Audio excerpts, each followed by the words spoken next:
O líder do governo no Senado, Jacques Wagner, diz acreditar que não vai ser possível expandir o prazo para a aplicação da sobretaxa.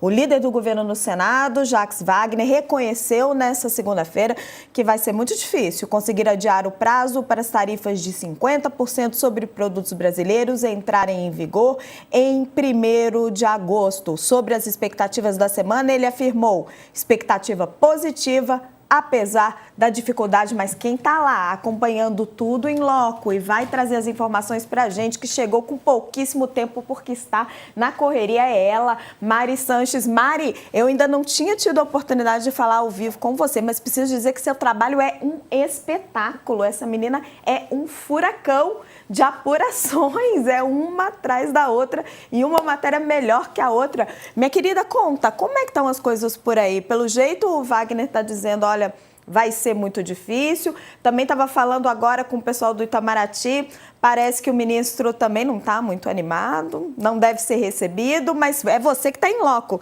Traz para nós as informações. Oi, Raquel, bom dia para você, prazer enorme falar contigo. Bom dia também ao Josias e à nossa plateia. É verdade, Raquel, o líder do governo, o senador Jacques Wagner, que está nessa comitiva de 8 senadores, que chegou aqui a Washington para tentar, como eles dizem, distensionar a relação entre Brasil e Estados Unidos, diz que ele não tem expectativas de que haja uma reversão aí dessa data de 1º de agosto para a entrada em vigor das tarifas de 50% anunciadas por Donald Trump em 9 de julho, sobre os produtos brasileiros. Portanto, ele já de largada deixa claro que as expectativas aqui são baixas, né, Raquel? Não existe muita expectativa de que haja um resultado positivo para o Brasil, especialmente para os nossos exportadores. Inclusive, Raquel, aqui na cobertura, eu também trago um outro bastidor para vocês, que é o seguinte: existe a expectativa que esses senadores vão se encontrar amanhã com 6 senadores americanos no Congresso, mas isso tem sido mantido, os nomes desses senadores têm sido mantidos em sigilo, justamente por temor dos brasileiros de uma interferência do Eduardo Bolsonaro, deputado federal, e o comentarista Paulo Figueiredo. Na semana passada, a gente trouxe na coluna a informação de que os dois já tinham atuado para intervir, para boicotar essa missão oficial do Senado brasileiro aqui, para tentar negociar as tarifas. Os dois que fizeram campanha ao longo de meses para que a Casa Branca impusesse punições ao Brasil numa tentativa de forçar o país a aprovar algum tipo de anistia ao ex-presidente brasileiro Jair Bolsonaro e a seus aliados. A gente sabe que a motivação da Casa Branca também está muito ligada à questão do processo judicial de Bolsonaro. Inclusive, o Donald Trump já disse dezenas de vezes que há um caça às bruxas contra Bolsonaro, né? E agora é isso, Raquel, eles não estão abrindo essa agenda justamente para tentar evitar essa interferência, por temor de haver uma interferência. Eles, inclusive, falam isso, mas quando aí eu pergunto ao líder, Nelsinho Trade, o líder dessa comitiva, o senador do Mato Grosso do Sul, ele me diz: não quero falar do Eduardo, mas diz claramente que há essa interferência acontecendo, né, Raquel? Esse é o espírito da situação aqui em Washington essa semana, uma semana muito tensa, porque na sexta-feira deve entrar em vigor as tarifas e, como você bem disse, o ministro, nosso chanceler, está em Nova York para uma agenda na ONU sobre a Palestina, mas eu apurei que ele veio para cá, sim, já pensando em tentar vir de Nova York a Washington para se encontrar pessoalmente com algum negociador que o governo Donald Trump nomeie como negociador com o Brasil. Mas, por enquanto, Raquel, não há expectativa de que esse encontro vá acontecer, viu? Eu volto com você. Mari, mas que loucura, né? Porque mais cedo eu falei com a Tereza Cristina e ela mencionava: tá difícil a agenda, o pessoal já está entrando meio de férias nos Estados Unidos. Aí eu perguntei de Jair Bolsonaro e ela me disse: não falo com ele desde a tornozeleira.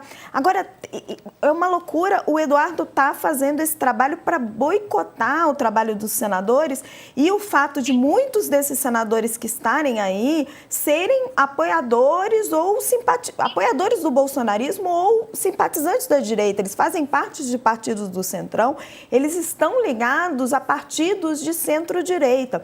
Agora, o que eu queria evoluir na conversa com você é como é que está essa questão da Casa Branca. Porque nas conversas que eu tive, agora voltando de férias, primeiras conversas, você está muito mais involucrada nisso do que eu, é que nos bate-papos, né, nas negociações que tanto Fernando Haddad tentou ter, quanto Geraldo Alckmin teve com os seus respectivos contrapartes no Tesouro e na Secretaria de Comércio, o que eles ouviram é: a gente não tem mandato para negociar, esse assunto está na Casa Branca. Alguém no Brasil, fora os Bolsonaro, que estão boicotando o próprio Brasil, tem canal na Casa Branca? Olha, Raquel, a grande verdade é que eu apurei durante a semana inteira aí com o Itamaraty. Eles enviaram uma série de interlocutores para falar com a Casa Branca, enfim, para tentar sensibilizar, inclusive contando muito com o PIB americano, viu, com grandes empresas, Raquel, para sensibilizar. E a gente lembra que, por exemplo, os Estados Unidos são grandes importadores do petróleo do Brasil. Então, há muitos interesses na mesa, sim. Agora, o resultado dessas conversas, dessas tentativas até agora não foi positivo, e é verdade. Até agora, o Donald Trump não determinou que nenhum de seus auxiliares comece a negociar comercialmente. E o Brasil já deixou claro que não vai tolerar interferência no processo judicial. Portanto, o estado de coisas é esse. Inclusive, um dos oficiais sêniores aí da Casa Branca, do governo americano, me dizia na semana passada que eles sentem que o Itamaraty minimizou as preocupações deles, com as preocupações de Washington,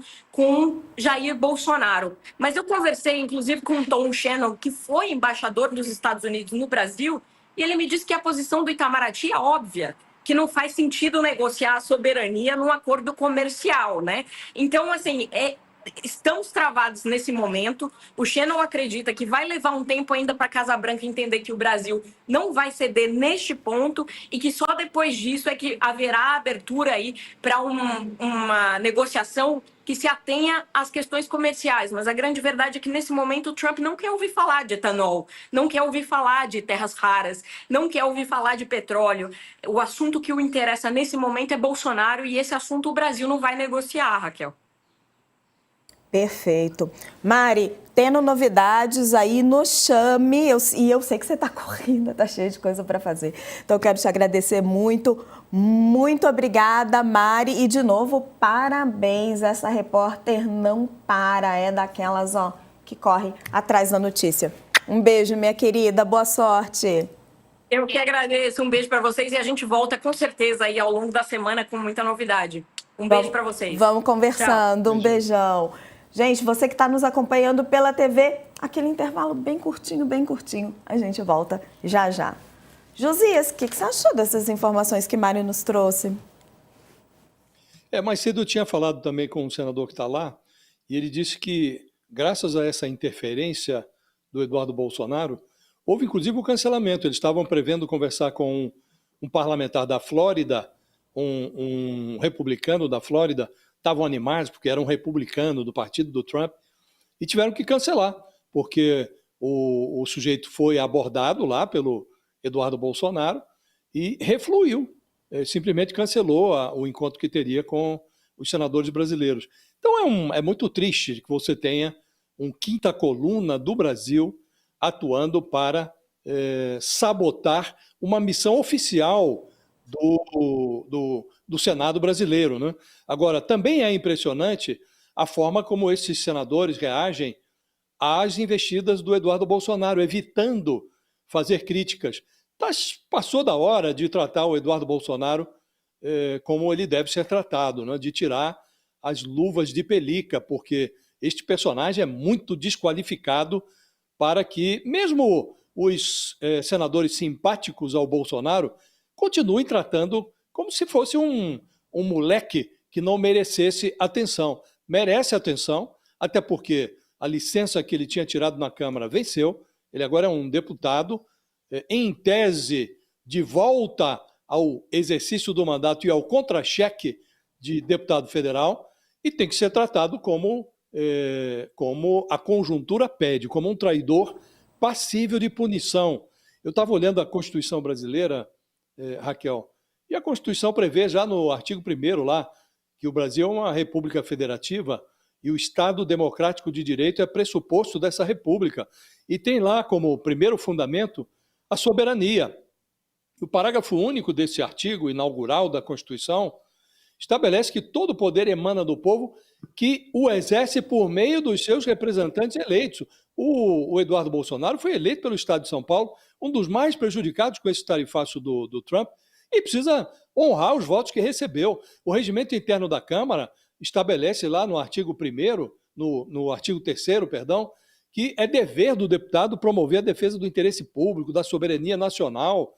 Então, em outras palavras, o que está dizendo o regimento interno da Câmara é que o deputado federal precisa pegar em lanças pelo bem comum da sociedade brasileira, pelo interesse do país. Não faz sentido manter um deputado lá conspirando contra o Brasil. Então é preciso tratar esse moleque como ele deve ser tratado, como um candidato à perda do mandato. Não dá mais para tratar o Eduardo Bolsonaro na base do meio termo.